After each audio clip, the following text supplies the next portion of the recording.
Now, if you're looking for a three-row SUV, the answers have been very simple for quite some time. If you want one of the best cars in the class, get a Mazda CX-8. If you drive primarily in town, get a Volkswagen Tiguan All-Space 1.4. And if you're on a budget, consider the PROTON X90. However, Chery's flagship Tiggo 8 Pro has thrown quite a bit up in the air because it is more powerful than the Mazda CX-8. It has a comprehensive ADAS suite, just like the Volkswagen Tiguan All-Space. And in terms of price, it's actually not that far off the PROTON X90. So what's the catch? Well, in this video, we're going to find out. My name is Ayman Abdullah. This is Malaysian Motoring. This is our very quick review of the new Chery Tiggo 8 Pro.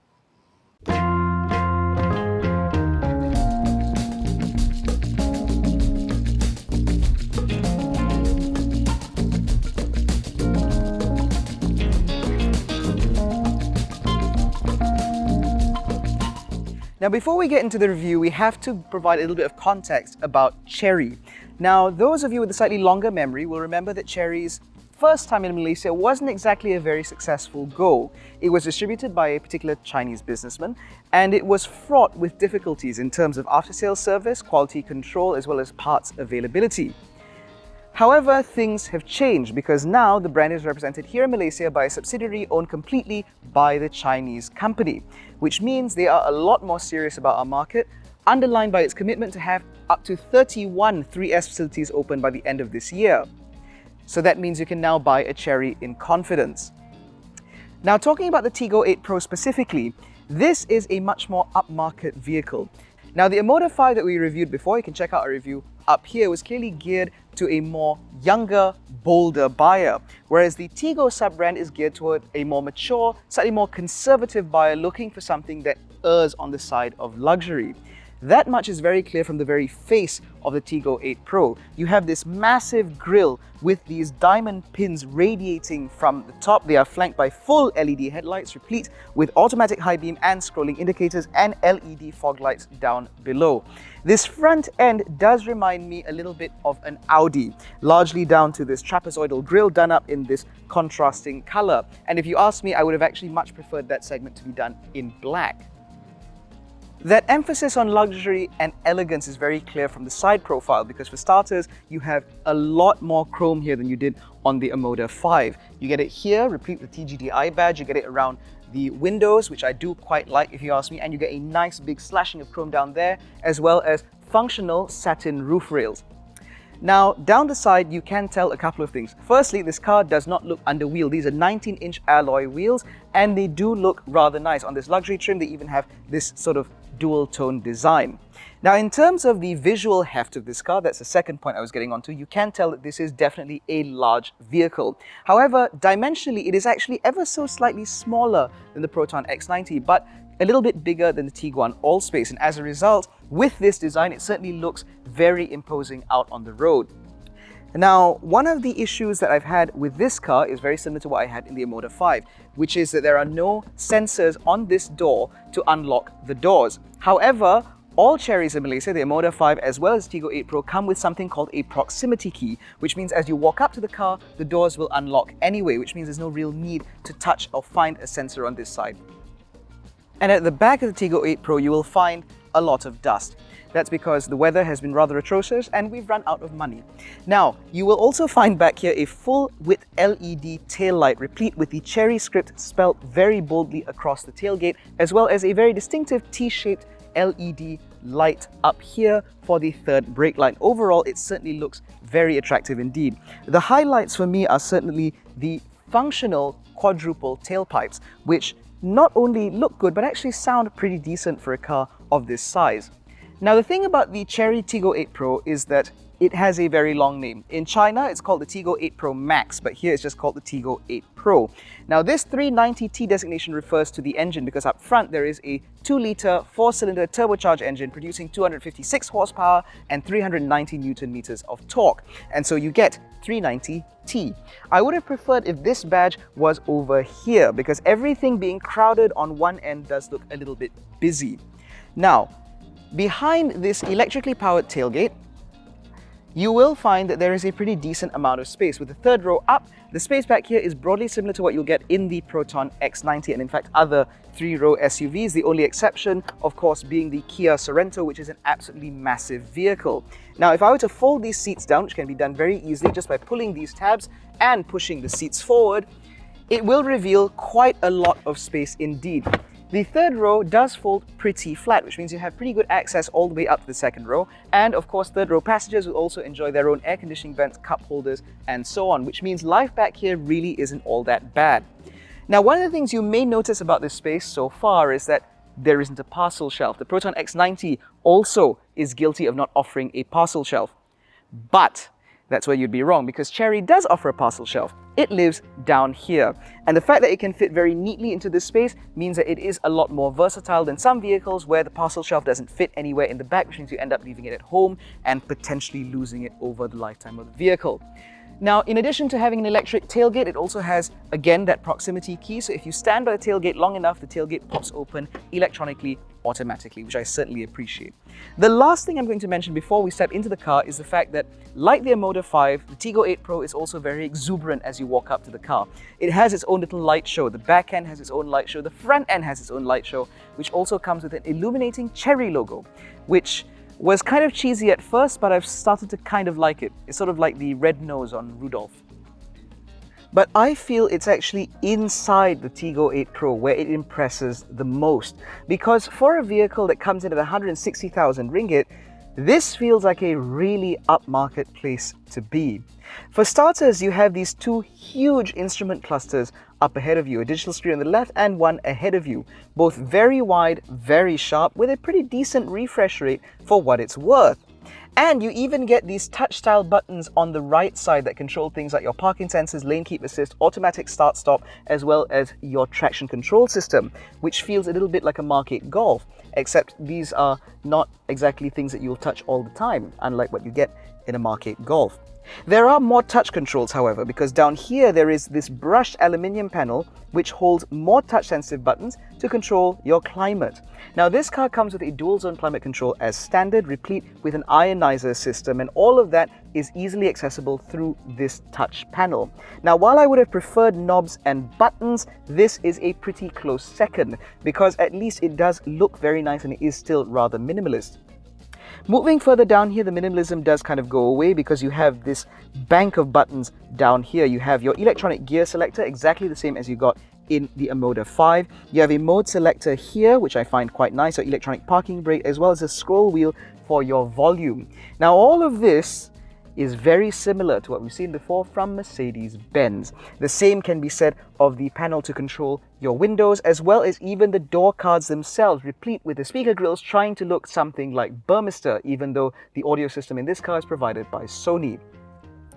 The other thing that I feel where it's trying to ape Mercedes-Benz is in terms of the visual material quality, because up front you have what appears to be 100% organically hand-grown plastic wood. Now, the thing about plastic wood is that we've seen this in Japanese cars before where they tend to look rather offensive, which is why they've ditched them. But weirdly, the ones in here really aren't that bad. They do actually look like wood. And because you don't touch them very often, you don't really think about it. That said, I would have preferred that to have been done in, say, brushed aluminium instead, simply because I prefer fake metal versus fake wood.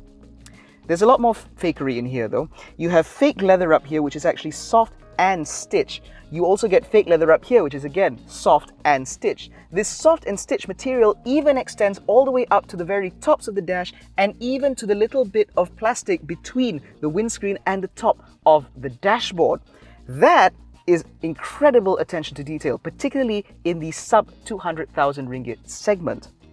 Further attention to detail comes in terms of the padding around here and around here, where again everything remains soft. You also get a cool glove box in here. You get soft padding for these headrests, replete with wings on either side, again to help make this car feel even more comfortable. Now, in terms of interior specifications, like I said, you do get dual zone climate control. You also get dual powered seats in the front, replete with ventilation. You get a wireless charger here with a USB-A and USB-C connection. You get wireless Apple CarPlay and Android Auto. And of course, you also get memory functionality for the driver and slightly few more buttons down here to control a few more of the ancillaries. But for the majority of the controls, they either occur here, or in terms of the ADAS system, they occur here. Now, this interface is ever so slightly different from the one we got in the Omoda 5. The graphics are a little bit better, it's a little bit crisper, and as far as I can tell, the ADAS system does respond a little bit better. All the buttons to control that are all physical buttons here on the dash, which all work with a nice tactile feel, with a nice crunchy button, which I certainly appreciate. Unfortunately, however, the buttons here are all done in piano black, which means if you're like me, you'll be cleaning these every couple of days or so. Now, overall, everything in here feels very positive indeed. This color scheme, for example, certainly makes the interior feel a lot more upmarket, as well as the double glazed windows, which are very obvious from the moment you put the windows down. You can feel that these are two panes of glass wedged together. But in the back, you'll discover that this car is actually tiny. No, it's not. This seat is just sort of set in its furthest forward position because it slides on rails. These rear seats are split 60-40, which means I can adjust this seat or you can adjust these two seats and they sit on separate sliders. Now, this seat is not set up in my driving position because there is a comfort access feature to this car. So this is set up to what a 6-footer would sit like. And as you can see, I have absolutely acres of knee room. And these seat scorbs are very comfortably long, which means I have very good under thigh support. And because the front seats are mounted quite high, it does mean that I can tuck my feet in underneath the seat in front of me. I also get a USB-A and USB-C port back here, a couple of aircon vents, and the overall quality back here is exactly the same as in the front. More soft touch fake leather up here, more soft touch fake leather down here, more soft touch fake leather here, and still the fake Burmester audio speaker grill here. However, in terms of overall accoutrements and in terms of overall space, back here it is quite impressive indeed. As you can see, I have an armrest here with a couple of cup holders. There are naturally ISOFIX tethers on either side, and I still get those winged headrests. And the seats, if I didn't mention earlier, are embossed with the Tiggo logo, again, to make this car feel more upmarket, which I think it does quite successfully. Now, as I mentioned earlier, if I were to push these seats very, very far ahead, as you can see, I can tuck my feet in underneath the seat in front of me. I still have a decent amount of knee room, which is aided by the fact that this car has scalloped front seats, which means I can actually tuck my knees in back here as well. Although, if I don't need to do that, there is actually enough space for you to put some stuff in these sort of pockets back here. And of course, the overall interior is assisted further by the availability of this full-size panoramic sunroof, which I certainly appreciate, because unfortunately this car does not benefit from what we call concert seating, where each row is mounted slightly higher than the one in front of it, allowing for a better view out. Sat here, my forward visibility is relatively limited, but I do have at least these enormous windows. Now, as I mentioned earlier, this is a 3-row SUV, and so I'm going to adjust this seat to a slightly more reasonable position. And I'm going to adjust this one as well, where as you can see, I still have good knee room and good foot room and so on. And we'll see what life is like in the 3rd row. Back here, life is slightly less comfortable if you're an adult, because obviously these seats are mounted very low, which means I don't have very much under thigh support, but I can at least tuck my feet in underneath the seat in front of me. Now, you saw how the 2nd row was set up. You can actually put reasonably sized human beings in the front, which means space back here is actually quite generous for the size. I have about that much knee room, and I have a pretty good amount of headroom. I also have my own aircon vents, replete with its own blower control, as well as my own cup holder and little cubby space here for my things. There is no USB port, however, but you know, life could be a lot worse. Now, there are no ISOFIX mounts back here, which means you can only fit a couple of child seats in the 2nd row. However, my biggest complaint back here has to be the fact that entry and exit into the 3rd row occurs via the right side rear passenger door. As I mentioned earlier, the 60-40 split is actually to the right, which means that entry and exit into the 3rd row occurs via the right door, which, if you're parallel parked, would be onto traffic. Now, I'm made to understand this is something that Chery is trying to address as quickly as possible for right-hand drive markets, including Malaysia, which means we should be able to see a properly set up 60-40 split very soon. That said, aside from that, life here really isn't that bad. Of course, there's no soft touch materials here. Everything here is hard-wearing plastic, but at least the material on the seats remains very soft and the cushions are actually very cushy. I don't get the winged headrest though. One small downside. Now, the thing about soft and cushy is that leads me very neatly into the way this car drives. Because this car is more luxury oriented than the Chery Omoda 5, obviously its ride is a lot more comfort oriented as well. The amazing thing about the Omoda 5 for us was the fact that it maintained pretty decent body control and pretty decent drivability for what it was. Very few cars in the B segment crossover space are true driver's cars, because honestly it's not what you should expect of them anyway. And that expectation is even less so in terms of large 3-row SUVs. And so I feel that Chery has sort of nailed it with the ride on this car because it is incredibly comfortable. It soaks up primary lumps and bumps really, really well.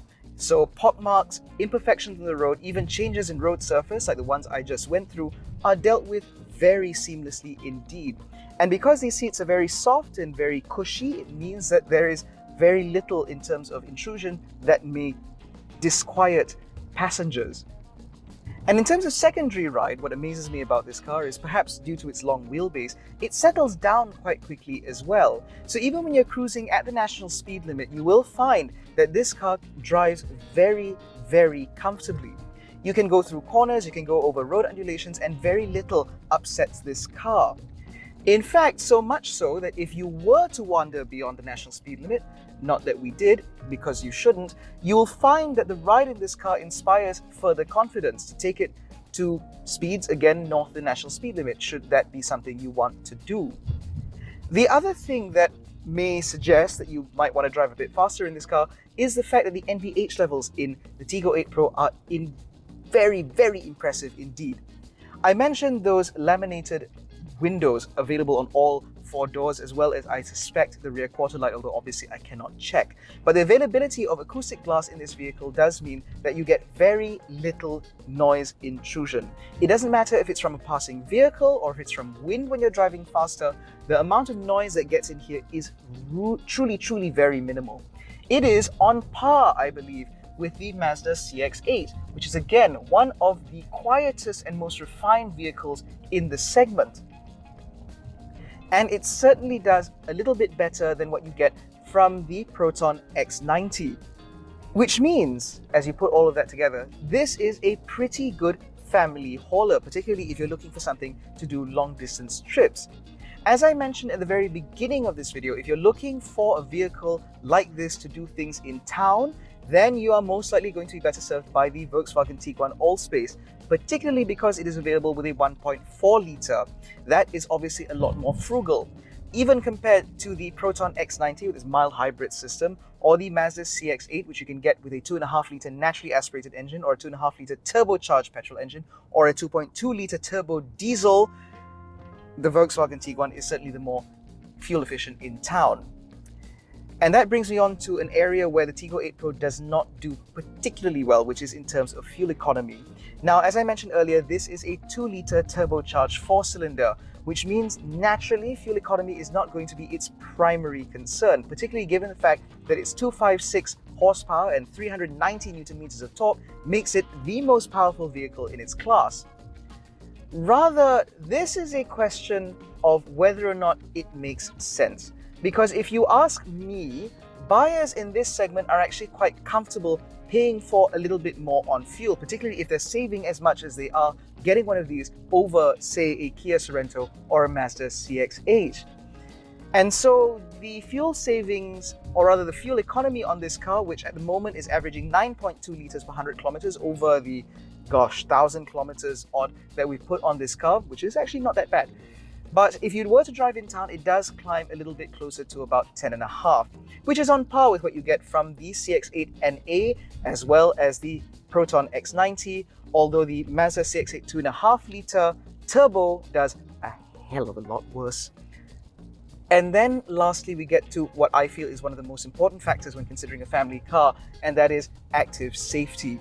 Now, the Tiggo 8 Pro comes replete with a full suite of active safety systems, including radar-guided cruise control, lane keep assist, blind spot monitoring, rear cross-traffic alert, safe entry and safe exit alert, as well as a very high-definition 360-degree camera. Now, putting all that together, again, does mean that this is a pretty good car for those who are looking to haul the family, because I certainly wouldn't trust a vehicle that doesn't come with a full ADAS suite to haul my family in, not that I have one. And so it does mean that when you're driving over longer distances, particularly when you might be a little bit tired or potentially a little bit distracted, there are an extra pair of eyes and a radar looking out for you. On top of that, that full ADAS suite also means that when you're driving in town, like I suspect a lot of these drivers, a lot of Tiggo 8 Pro owners will be, that means you can actually trust the ADAS system to do the majority of the work. Because this vehicle comes with that digital instrument cluster that I mentioned earlier, with the same displays that we've seen from the Chery Omoda 5, it means that you can tell and see what the car sees, be it other vehicles on the road, be it trucks, be it SUVs, or be it motorcycles. That again means that you have greater confidence in the ADAS system because you understand what the car can see. And because you can see what the car sees, it also means that you can trust the car to react to things that it sees. So what do I think of the Tiggo 8 Pro? In terms of refinement, this car is excellent. In terms of comfort, this car is excellent. In terms of value, this car is excellent. And in terms of build quality, so far, this car certainly feels excellent. The only downside is that, one, fuel economy could be improved. Vehicles like the Peugeot 5008, the Volkswagen Tiguan Allspace, and other sort of crossovers with slightly smaller turbocharged engines will do better in terms of fuel economy. And of course, if you want your three-row SUV to feel a little bit more refined, even more upmarket for that matter, and also have a smattering of better engines, you can also go for the Mazda CX-8. But bear in mind that that is a significantly more expensive car. So at 160,000 ringgit, this car only has one real natural competitor, and that is the PROTON X90. Now the X90 with its smaller engine and similar gearbox does mean that you get a very similar experience. Because in terms of progress, it is very similar. However, the X90 does claw back some points in terms of urban driving, in terms of urban fuel economy at the very least, because it does do slightly better fuel economy in town, owing to smaller engine, mild hybrid system. I can mention this for days. But if you were looking at an X90 with the potential of maybe driving long distance very often, then perhaps that might not be the best engine setup for you, because you'd want something with a bit more punch and a little bit more gut to it. And the Tiggo 8 Pro certainly delivers that. On top of that, the X90 naturally comes with a PROTON warranty, which means it's a 5-year warranty as standard, whereas the Tiggo 8 Pro, like the Omoda 5, comes with a 7-year, 160,000 kilometer warranty as standard, and you can extend it to up to 10 years and 1 million kilometers for the engine for an extra 2,000 ringgit, should that be something that you want. And as a result, it does mean that these two cars appeal to two very different segments. If you are primarily a town driver, where you do 90% of your drive in urban settings and maybe 10% doing long distance, then more often than not, you will find that the PROTON X90 is a better fit. However, if you ask me, the car that seems to offer the best spread of everything is certainly the Tiggo 8 Pro. This engine is very tractable. In terms of fuel economy, it really isn't all that bad. Worse than the X90, yes, but not so much so that I wouldn't recommend this car. On top of that, its overall comfort, refinement, specification, availability of Android Auto, and all of these things add up to a very positive experience. So, is the Tiggo 8 Pro worth recommending? Absolutely, because at this price point, very few cars come all that close. If you're looking for a car within this segment that is going to be used primarily in town, consider the PROTON X90 and of course, like I mentioned earlier, the Volkswagen Tiguan Allspace 1.4 or indeed the Peugeot 5008. And if you're looking for something slightly more upmarket with perhaps slightly better driver characteristics or driving characteristics rather, consider the Mazda CX-8. If you're going to be doing many kilometers, then you may want to look at the Kia Sorento diesel, because that's available with all-wheel drive and an 8-speed automatic gearbox, which means on the motorway it is incredibly frugal.